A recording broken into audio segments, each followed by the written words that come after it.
ఒక్కసారి వచ్చి పోమ్మా మెరుపుతీగా. లేబా వెళ్ళిపోదాం. తప్పురా. తప్పేంటండి? ఇందాక చీర కనపడింది, ఇప్పుడు అసలు ఏమీ కనపడలా. ఏమి చూడకుండా పెళ్లి చేసుకుంటావా? పిల్లకి కొంచెం సిగ్గెక్కువ, తుర్రుమంటది. అందుకే మెరుపు తీగని పేరు పెట్టిన. మీరు ఏ పేరు పెట్టుకుంటే మాకెందుకండి? పెళ్లి చూపుల తర్వాత ఆ పిల్ల ఎదురుగా కూర్చొని నేను కూర్చొని లుక్సు మాత్రం మాట్లాడుకోవాలి కదా. అసలు మేము పెళ్లి చూపులకు వచ్చావా, మొదటి పరుగు పందెం చుట్టానికి వచ్చావా? బ్రహ్మం అరవకు. ఒక్కసారి అమ్మాయిని నిదానంగా రమ్మనండి. ధాన్యం భాగ్యం. అట్టాగే అమ్మా మెరుపు తీగ. రాజన్న వచ్చినాడు, పెళ్లి కొడుకు రాంబ్రహ్మ వచ్చినాడు, వాళ్ళ సైడ్ బంధువులు.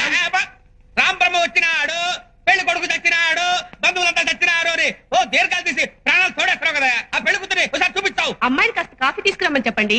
అట్టాగా. అట్టాగే కాఫీ తీసుకురా అమ్మా మెరుపు తీగ.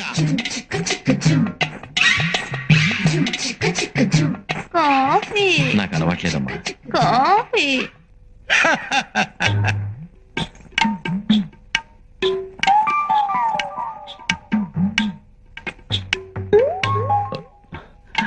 పెళ్లి కొడుకు ఇతనమ్మా, బాగా చూసుకో.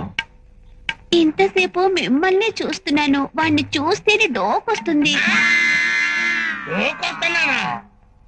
ఈ జన్మలో నాకు పెళ్లి కాదయ్యో.